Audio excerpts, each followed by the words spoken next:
우리 지난주에 우리 오바댜 첫 시간 했는데요. 오바댜는 한 장으로 되어 있고요. 오바댜는 누구에 대한 예언이었습니까? 오바댜는 에돔에 대한 예언이었습니다. 에돔에 대한 예언인데 왜 이런 말씀이 나왔는가 하면 에돔이 이제 교만한 거예요. 교만해가지고 3절 보니까 너희 마음의 교만이 너를 섞었도다. 바위 틈에 거주하며 높은 곳에 사는 자여 내가 마음에 이르기를 누가 능히 나를 땅에 끌어 내리겠느냐 하니, 에돔이 그 위치한 자리가 그 산지고 붉은색 이렇게 이렇게 높은 산지예요. 세일산 그 산지인데 천혜의 어떤 요새같이 생겼어요. 그러니까 적들이 잘 들어오지 못하고 그러니까 스스로 자만한 거죠. 페트라라는 곳을 우리가 예로 한번 들어봤는데 그 지역으로 들어가는 길이 협소하고 그래서 안전하게 성체처럼 그렇게 되어 있는 그런 자연 조건 때문에 이들이 독수리처럼 높이 자기들이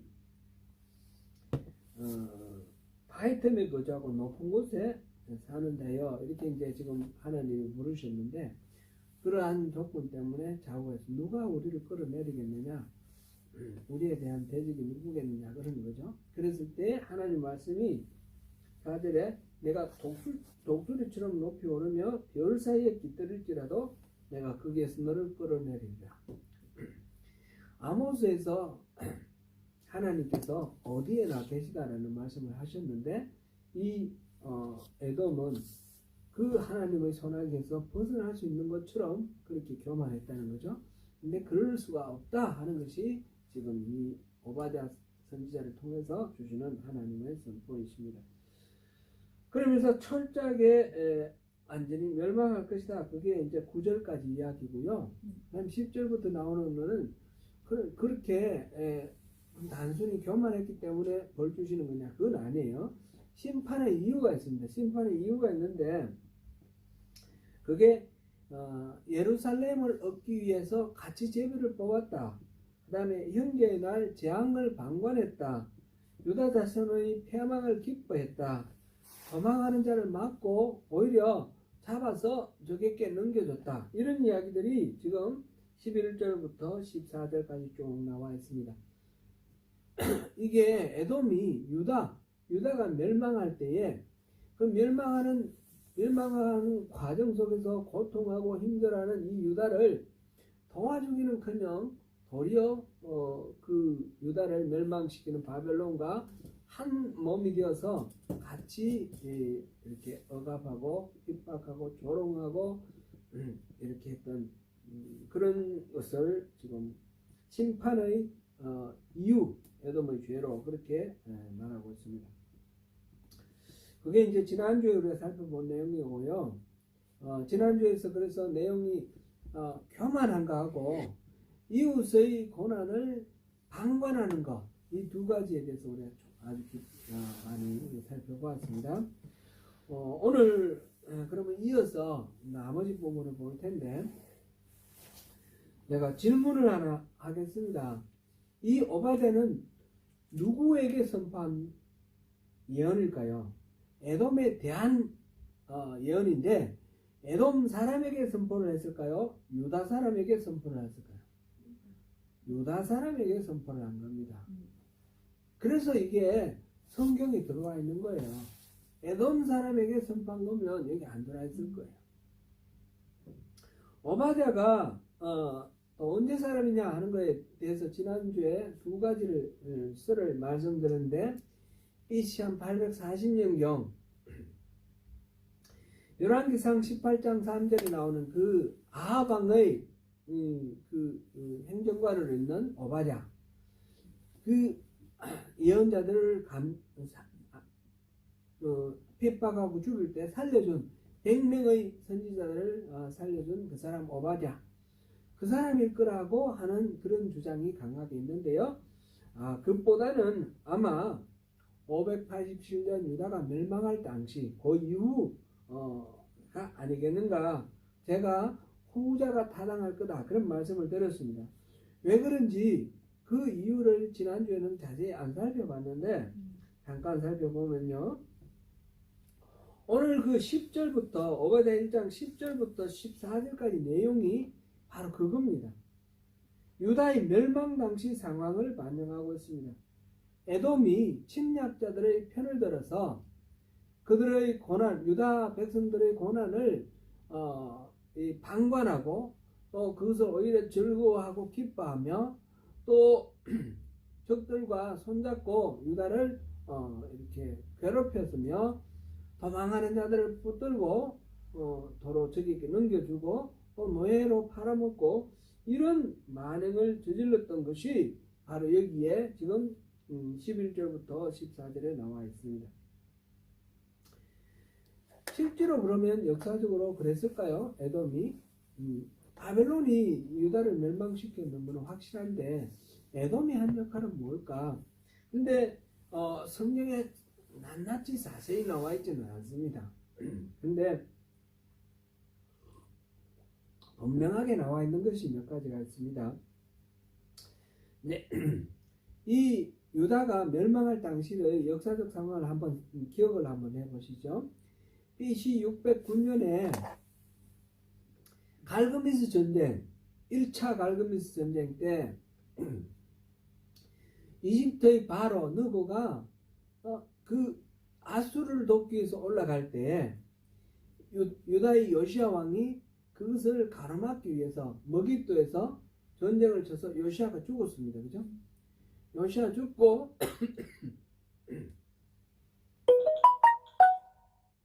그때 요시야 대신에 왕으로 세운 게 여호아하스인데 이 바로 느고가 바벨론과 전쟁하고 바벨론과의 성패 없이 유야무야해서 철수를 해서 내려오면서 이 예루살렘을 포위를 하고 함락시키고 여호아하스를 포로로 끌고 갑니다. 그리고 세운 왕이 여호야김입니다. 여호야김 왕은 그러니까 이집트가 세운 왕이었죠. 그래서 친이집트 정책을 세웠습니다. 이 여호야김이 이집트 위주로 갈 때 이제 2차 갈그미스 전쟁이 605년에 일어납니다. 바벨론이 아수르의 잔당을 완전히 없애버리고 이집트와 싸워서 이집트가 지고 아수르가 이기는 바벨론이 승리를 합니다. 그때 바벨론이 이집트까지 공격합니다. 지나가면서 예루살렘에 와가지고 예루살렘을 이렇게 함락시킵니다. 예루살렘 함락시키고 여호야김으로부터 항복을 받는데 여호야김이 그때 이제 바벨론을 조공을 바치고 바벨론을 섬기겠다 그렇게 약속을 했습니다. 그런데 이 여호야김의 마음속에는 이집트 쪽으로 가 있는 거예요. 그래서 602년에 이 여호야김이 이집트에 바벨론에 조공을 바치기로 한 약속을 어기고 이집트와 동맹을 맺습니다. 그러니까 바벨론이 이 여호야김을 말하자면 징계하기 위해서 공격을 하는데 이때 바벨론 군이 직접 오는 것이 아니고 1차 605년에는 바벨론 군이 직접 와서 함락시키고 여호야김에게 항복받고 그 다음에 그게 1차 포로라고 그러죠. 다니엘과 그 친구들 그리고 왕족과 귀족 이 자제들을 말하면 볼모로 끌고 가는 게 그 1차 포로예요.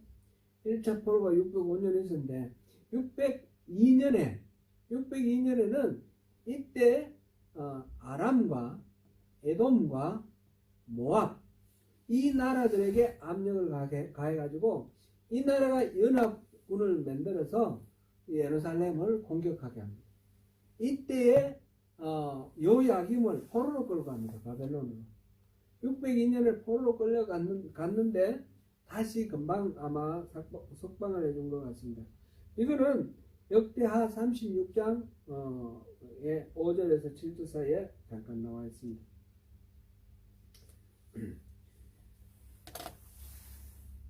그래서 지금 요야김이 지금 반 바벨론 정책을 취하니까 바벨론이 지금 그때 에돔이 가담한 게 확실하죠. 바벨론에 가담을 해서 예루살렘을 공격하고 그래서 왕을 포로로 끌고 가는 이 작전에 동참을 했다.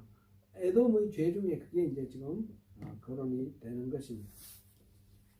그 이후에 이제 597년에 바벨론군이 다시 오는데 이때 이제 여호야김이 바벨론에 다시 반역을 일으킵니다. 반역을 하고 이집트 쪽을 편들려고 그랬기 때문에 바벨론이 직접 군대를 파견해서 이 예루살렘을 포위를 했습니다. 예루살렘 포위를 했을 때 이 이스라엘 백성들이 유다 백성들이 이 여호야김만 죽이면 항복을 받아주고 물러갈 거라고 생각하고 여호야김을 죽였습니다. 정확한 거는 나와 있지 않지만 여호야김을 성 밖으로 밀어떨어서 죽이고 그 여호야김의 아들 여호야긴을 왕으로 세웠는데 그 바벨론이 포위를 풀지 않고 100일 동안 공격해서 결국 함락시키고 여호야긴을 포로로 끌고 갑니다. 여호야긴이 바벨론을 포로로 끌려가죠. 그 다음에 왕이 된 사람이 시드기야입니다. 시드기야. 이후에 이제 시드기야가 계속해서 이집트와 이제 계속 바벨론하고 사이에 줄다리기를 타고 있는데 그럴 때에 바벨론이 참다가 나중에 이제 587년에 예루살렘을 완전히 멸망시켜 버리죠. 그럴 때에 에돔이 어떤 역할을 했는지는 분명히 나와 있지는 않는데 아마 여러 가지 이제 이렇게 보면 이때 에돔으로 피난 간 사람들을 잡아서 바벨론에 넘겨준 역할 이런 역할을 하고 이제 예루살렘이 망하는 것을 에돔은 기뻐하고 이런 것들이 이제 추정이죠. 추정. 이거는 명확한 역사적 기록은 없는데 그 앞에 602년에 공격한 것을 봤을 때 그것으로 추정이 된다.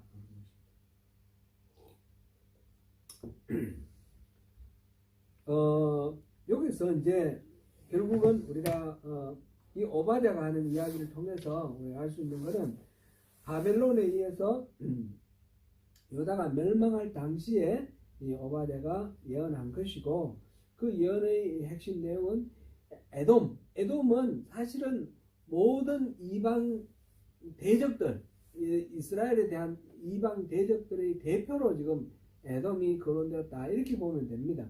그래서 이 이방이 이 유다가 멸망하는 과정 이스라엘 남북조 전체를 통틀어서 이스라엘이 멸망하는 과정을 보면서 이스라엘이 막 부강할 때는 자기들은 나름대로 피해를 입었지 않습니까? 그러니까 이스라엘이 망하는 것을 기뻐하고 좋아하고 도리어 침략자들을 돕고 그렇게 했습니다.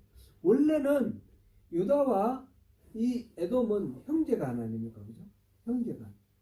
형제가 아니고 말하자면 그 모압 암몬도 따지고 보면 사촌간이에요. 사촌간. 그죠? 그런데 이렇게 친척 같은 그런 사이인데 서로 돕고 서로 같이 관심을 가져주고 해야 되는데 서로 싸우고 강대국에 의해서 침략당하는 것을 오히려 기뻐하고 그런 상황을 이렇게 묘사하고 있습니다. 그래서 예언의 대상은 에돔이지만 이 선포하는 대상 누구에게 했냐면 유다에게 했는데 에돔의 멸망을 왜 유다에게 선포를 했을까? 당시 유다 백성들의 상황은 어땠습니까? 나라가 완전히 망했습니다. 나라는 없어졌고 하나님을 섬기던 성전은 완전히 파괴되고 돌무더기 되었고 자기들은 어떤 상황입니까? 수많은 사람들이 죽었고 자기들은 포로로 끌려가서 객지에 살고 있는 그런 상황입니다. 객지에 살고 있는 이 포로된 사람들에게 에돔은 망할 거다라는 거예요. 에돔 망하는 이유가 유다가 불행할 때 자기들이 방관했고 오히려 기뻐했고 그 유다의 불행을 오히려 거들었다. 이거를 지금 유다 백성들에게 하나님의 그 마음을 선포를 하는 겁니다. 그러면 유다 백성들은 그 말을 들으면 어떤 마음이 들겠습니까? 위로가 되는 거예요. 하나님이 우리를 이렇게 멸망시킨 이 대적들에 대해서 그냥 내버려 두지 않고 그들을 징계를 하시는구나. 그것을 알아요. 그리고 난 뒤에 지금 15절부터 지금 21절 사이에 이야기하는 거는 이스라엘을 회복시켜 주겠다는 거예요. 에돔은 멸망시키고 대신 이스라엘은 회복시켜 주겠다. 15절 16절은 열방의 모든 나라가 다 멸망될 거다라는 얘기고 17절부터 21절은 이스라엘은 회복되겠다라는 그런 내용입니다.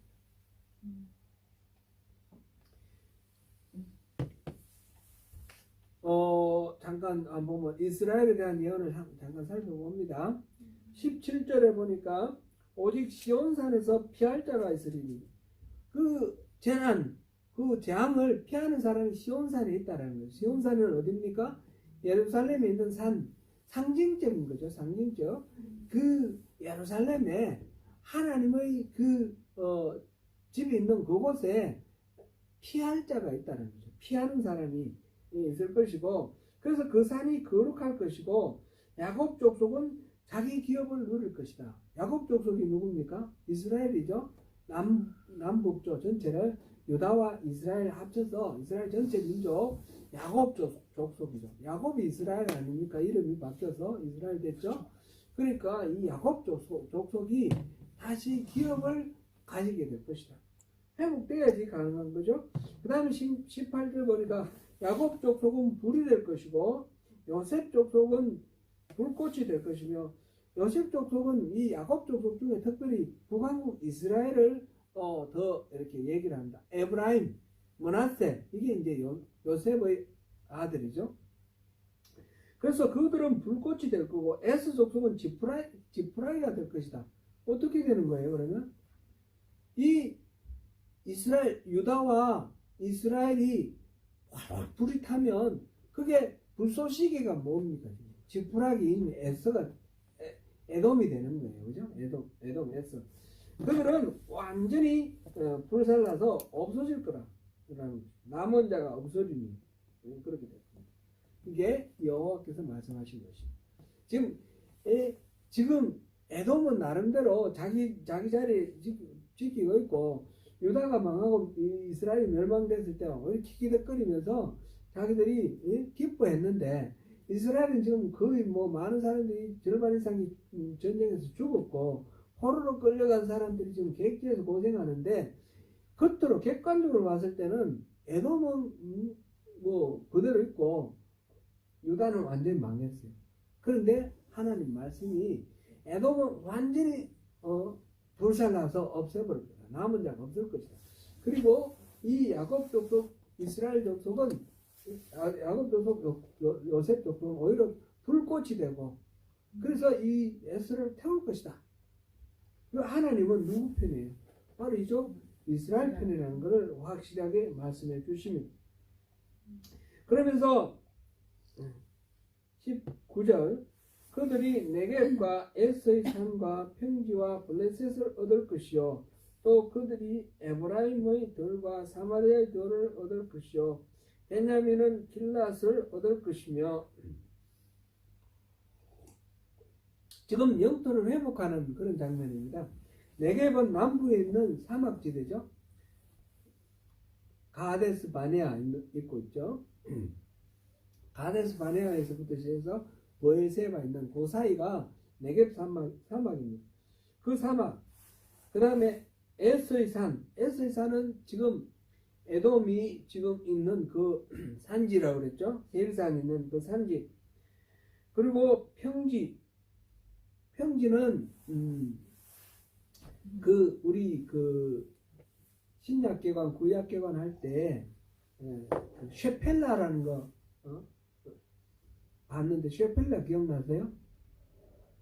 그 유다 그 한가운데 태백산맥처럼 등줄기 같이 높은 산맥 따라서 그 족장길이 있지 않습니까? 족장길이 있고 지중해 쪽에 해안선이 있고 그죠? 그 해안지대에 낮은 저지대가 있고 중간에 구릉지대가 있다고 그랬어요. 구릉지대. 같은 구릉지대. 그게 쉐펠라예요. 주로 이스라엘의 과일들은 그 쉐펠라 지역에서 지금도 쉐펠라 지역에서 이렇게 재배되고 있습니다. 곡식들은 저 위에 있는 이스라엘 평원과 서해안 쪽에 샤론 평원 이쪽에서 평원지대에서 곡식이 나오고 그 다음에 중간에 구릉지대에서는 과일이 많이 나오는 거예요. 무화과도 그렇고 또 올리브도 그렇고 포도도 그렇고 이런 게 주로 이 구릉지대에서 나와요. 그게 쉐펠라라고 합니다. 근데 블레셋도 없고 쉐펠라도 없고 이런 식으로 이제 땅이 네겝 남쪽에서부터 시작해서 서쪽 해안 쪽으로 쭉 올라갑니다. 그 다음에 어디가 나와 있습니까? 에브라임들과 사마리아의 들. 에브라임과 사마리아는 이스라엘의 옛날에 그 북왕국 이스라엘 있던 그 중앙지역이죠. 중앙지역. 거기 얻고 그 다음에 벤야민은 길르앗을 얻을 것이다. 길르앗은 어디입니까? 요단강 동쪽. 요단강 동쪽. 지금의 그 보면 골란고원 그 다음에 요르단이 있는 곳. 요르단 그쪽에 그쪽 땅을 얻을 것이다. 이스라엘 그 처음에 가나안 정복했던 그 땅을 다시 회복할 거다라는 말씀이에요. 그걸 이제 쭉 이 시계 방향으로 쭉 돌아가면서 지금 거론하고 있어요. 사로잡혔던 이스라엘의 많은 자손은 가나안 사람에게 속한 이 땅을 사라바까지 얻을 것이며 지금은 사로잡혀 있죠. 포로죠. 그 이스라엘 사람들은 가나안 사람에게 속한 이 땅, 이 지금 팔레스틴 지방 땅 사르밧까지 회복하겠다. 사르밧은 시돈에 있는 마을이죠. 우리 사르밧 알죠? 그까지 쭉 다 땅을 얻을 것이며 예루살렘에서 사로잡혔던 자들, 지금 포로로 가 있는 사람들, 스바라스에 있는 자들은 네겝의 성읍들을 얻을 것입니다. 그러니까 이스라엘 전체를 다 얻을 것이다. 포로로 끌려가 있는 사람들, 지금 고향에서 잡혀서 딴 데로 타지에 가 있는 사람들이 다 돌아와서 그 땅을 차지할 것이다. 그런 이야기입니다. 구원받은 자들이 시온산에 올라와서 이제 그렇게 회복돼서 구원받은 사람들이 시온산에서 예루살렘에서 에스를 심판할 거다. 에스를 심판할 거다. 에스의 산을 심판하겠다.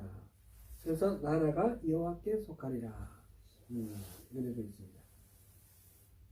결국은 에스는 멸망하고 이스라엘은 회복되어서 하나님께서 모든 것들을 다시 회복하고 왕이 되실 것이다. 그런 이야기입니다. 제가 군을 제대하고 이렇게 왔을 때 우리 둘째 형님 댁에서 이렇게 기거를 하게 됐습니다.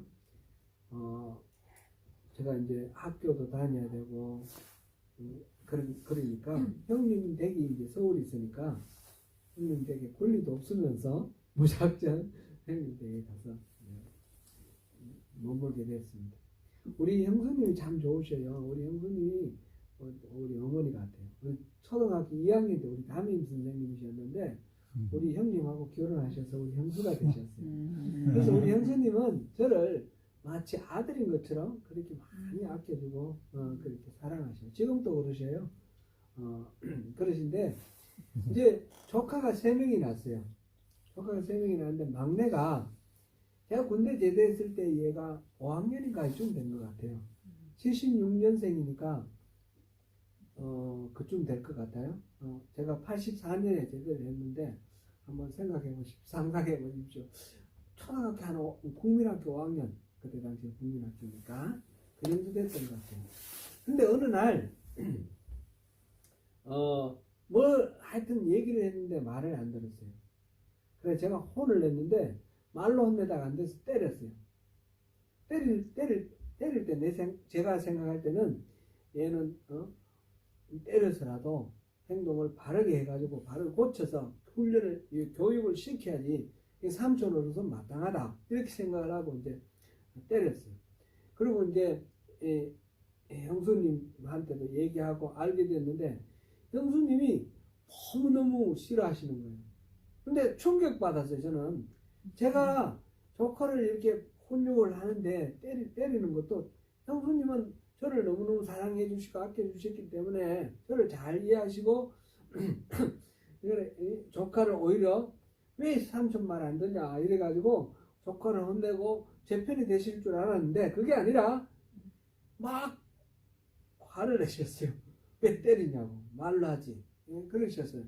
그러면서 뭐 여러 가지 하셨는데 기억나는 게 지금까지 기억나는 말씀이 있어요. 네가 나중에 장가가 애 낳아봐라. 네 새끼 때리면 어떤가 그러시더라고요. 그래서 충격을 받았는데 그러면서 제가 많은 여러 가지로 생각을 하면서 반성을 했어요.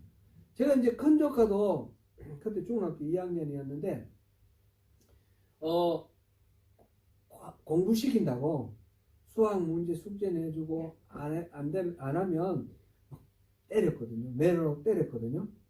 근데 이게 저는 잘 하려고 한다고 했고 그렇다고 생각을 하고 했는데 가만히 보니까 엄마 아빠로서는 그게 동생이 와가지고 공부시킨다면 자식을 막 패는 게 엄청 싫으실 거다라는 걸 깨닫게 된 거예요. 그때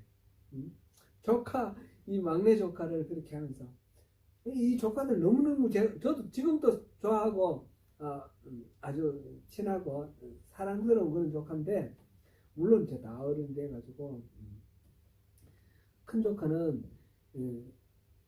그 아들이 대학생이 2명이 나왔고 이 막내 조카도 이제 중학생 뭐 이렇게 아빠가 됐는데 그런데 이제 그때 생각해 보니까 그래요. 이 조카들이 잘못한 게 하나도 없어요.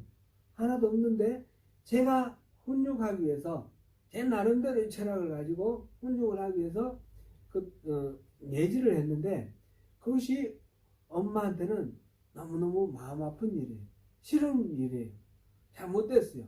잘못한 거예요. 제가 그래서 형수님의 말씀을 듣고 그다음부터 이거는 함부로 그러면 안 되는구나 깨달았어요. 한 가지 더 에피소드를 더 말씀드릴게요. 지금 이 경우는 우리 조카들이 너무너무 착하고 잘하는 케이스인데요. 제가 아는 어떤 분이 뉴질랜드 와서 사시는데 누님이 조카를 유학을 보냈어요. 그러니까 생질이 고등학생이었는데 얘가 열심히 공부 안 하는 거예요. 이 유학 와서 공부를 해보니까 너무 어려우니까 공부도 안 하고 또 친구들끼리 어울려 다니면서 술도 먹고 담배도 피우고 여자 고등학생이 그때 2학년이었는데 그리고 머리에 뭐 이렇게 물도 막 들이고 뭐 이러면서 이 외삼촌이 막 말을 해도 안 듣고 온갖 애를 써도 안 듣는 거예요. 그럼 이 외삼촌은 너무너무 신실하신 크리스찬이에요. 성경에 보니까 이 자식들에게 매를 아끼면 자식을 망친다 그래서 자기 생질 자기 자식이나 마찬가지예요. 자기 딸같이 생각하거든요. 그래서 혼을 냈어요. 혼을 냈는데 매질을 한 거예요. 성경에 보니까 가죽 뒤로 때리라 그래가지고 가죽 뒤로 때린 거예요. 근데 이게 조카가 체육 시간에 그게 이제 보인 거예요. 뉴질랜드잖아요. 그때 이제 매질 금지 법안이 통과된 이후에요. 그럼 어떻게 됐겠어요? 큰 경을 쳤어요. 이분이 그래서 이분이 이 뉴질랜드에서도 큰 어려움을 당했을 뿐만 아니라 자기 누나하고도 관계가 멀어졌어요. 정확히는 제가 잘 모르는데 누나가 엄청나게 이렇게 항의를 한 거, 그런 이야기를 들었어요. 이런 비슷한 사례들이 주변에 좀 여러 군데 있더라고요. 친척 집에 홈스테이를 시키면 극단적으로 갈라지는 거예요. 잘 되면 아주 잘 되고, 잘못되면 원수가 되는 거예요. 차라리 모르는 집에 홈스테이를 시켜가서 유학을 한 경우보다 더 못하게 되는 경우가 있어요. 그래서 어떤 집에 보니까 친척 집에 이렇게 유학 보내다 안 돼서 엄마가 직접 온 경우들도 있어요. 그런 사례들 많이 있죠, 주변에. 내 아들이 아무리 잘못돼도, 내 딸이 아무리 잘못돼도 이 딸을 혼육시킨다고 손을 대거나 이렇게 하는 것에 대해서 부모가 용납하기 어렵습니다. 내 딸인데 내가 훈육을 해야지. 그전에는 아들인데 딸인데 뭐 자식처럼 그렇게 대해라 그러고 혼낼 거 있으면 혼내라고 했지만 막상 혼나면 너무너무 싫은 거예요. 그래서 유학 온 아이들이 이 홈스테이 부모들하고 이 관계가 안 좋을 때 집에 있는 엄마한테 부모들한테 정상적으로 자기의 잘못을 얘기 안 하고 이 홈스테이 부모들의 그 험담을 해가지고 관계가 깨지는 그런 사례들이 너무 많이 있는 거예요. 이 얘기를 왜 말씀드리냐면 에돔이 이 유다가 하나님 잘못 섬기고 또 우상 숭배하고 해가지고 수많은 선지자들로부터 이제 하나님의 징계를 선포하는 이런 사건들을 보면서 에돔은 이 유다가 망하는 게 고사하고 자기들에게 괴롭혔고 또 하나님 백성이라 그러면서 잘난 체 하더니 하나님한테 꾸지람 당하고 그러니까 너무 싫다는 거예요. 그래서 이들의 불행을 즐거워하고 방관하고 오히려 부추기며 이렇게 거들었는데 하나님의 마음을 모른 거죠. 하나님 마음은 뭡니까? 이 유다를 잘 훈육해서 바로 세우려고 하는 것이지 유다를 망하게 하려는 게 아니라는 겁니다. 금방지게 에돔이 와서 그 유다를 괴롭히는 거 하나님이 기뻐하실 리가 없습니다. 내 자식 유다가 잘못된 거 네가 고쳐줬으니까 네가 와서 좀 내 대신 징계를 해줬으니까 너 고맙다 이렇게 하실 분이 아니라는 거예요. 바벨론도 마찬가지고 아수르도 마찬가지고 이스라엘이 잘못되어서 하나님께서 징계의 부지깽이로 그들을 사용했지만 그렇다고 해서 그들이 정당해지고 고맙고 이쁜 것이 아닌 것입니다. 하나님의 사랑하는 백성들을 괴롭히고 그들의 불행을 방관하고 부추기고 억압에 가담하고 이렇게 하는 거 이거는 하나님의 진노를 불러일으키는 겁니다. 우리 육신의 이 부모와의 관계 속에서 혈연의 그 사랑은 그를 우리가 바라볼 때 그 부모의 사랑이라는 건 무한대입니다. 자식이 아무리 잘못돼도 그 자식을 버릴 수 없는 것이 부모입니다. 자식은 부모를 괴롭히고 부모를 버릴 수 있지만 부모는 자식을 안 버리지 않습니까? 그 죄를 짓고 막 도둑질하고 살인하고 그런 죄수들의 엄마들 안 만나보십시오. 우리 아는 안 그런데 친구 잘못 만나가 이렇다고 다들 그렇게 말합니다. 부모의 마음은 다 그렇습니다.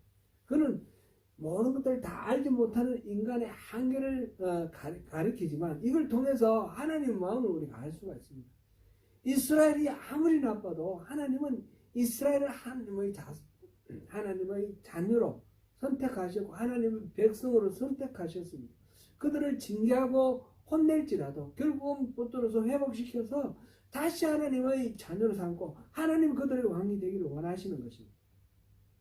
사랑하는 성도 여러분, 혹시 우리가 살아가면서 나는 하나님의 백성인데 나는 하나님의 자녀인데 왜 나한테 이런 어려움이 있고 저 하나님도 믿지 않는 또는 잘 못 믿는 엉터리를 믿는 저 사이비 같은 저 사람은 잘 되고 저 사람 통해서 내가 고통받고 내가 손해보고 이런 경우들을 겪으신 적이 있습니까?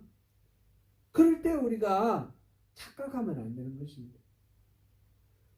나에게 괴로움을 주고 고통을 주는 저 상대 하나님 그를 더 사랑하시는 것이 아니라는 것입니다.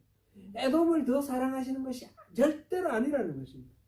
아수르나 바벨론을 더 사랑하셔서 그들을 통해서 나에게 매질하시는 것이 결코 아니라는 사실입니다. 하나님은 우리를 절대 버리지 않습니다. 하나님은 우리를 절대 미워하지 않습니다. 우리를 회복해서 다시 하나님과 온전한 관계로 돌려놓기를 원하시고 모든 나라가 하나님께 속하기를 원하시는 것입니다. 오늘 이 에돔의 죄를 징계하시는 하나님의 이 예언을 통해서 이 오바댜를 왜 성경으로 이렇게 했을까요? 에돔이 멸망하는 것은 바로 하나님께서 이스라엘을 위로하시는 말씀입니다. 내가 그들을 이뻐해서 그들을 통해서 너를 징계한 게 아니야. 그들을 이뻐하는 게 아니라 너를 이뻐하는 거야. 너를 회복시키기 위해서 그들을 도구로 썼을 뿐이야. 그렇게 말씀하시면서 이스라엘을 일깨워 주시기 위해서 오바댜 이 예언을 하시는 것입니다. 하나님의 마음은 우리가 하나님 나라가 되는 것입니다. 에돔의 죄를 보시면서 하나님 손에서 벗어난 세계가 없다는 사실을 인정하고 겸손히 하나님의 손길을 바라시기 바랍니다. 에돔이 이웃의 공경에 대해서 방관하거나 도리어 기뻐하며 그 기회를 활용하여 이웃을 착취하고 빼앗으려 한 것이 바로 에돔의 멸망, 에돔이 심판받는 이유가 되었습니다. 이웃에 대한 보살핌과 도움은 하나님 나라 백성들의 당연한 법이고 윤리이고 성품입니다. 자연스럽게 그렇게 나아가야 됩니다. 그러한 은혜 안에서 하나님이 절대로 나를 버리지 아니하신다. 내게 주어지는 어떤 상황과 어떤 절망적인 그런 일이 있다 할지라도 그 일의 배후에 하나님의 마음은 나를 회복시켜서 다시 관계가 처음 약속의 관계로 그렇게 돌아가기를 원하시는 하나님의 마음이라는 사실을 우리가 깨닫고 그 은혜 안에서 하나님의 은혜를 확신하시는 가운데 따스한 사랑의 공동체를 이루시는 저와 여러분이 되시기를 축원합니다. 기도하겠습니다.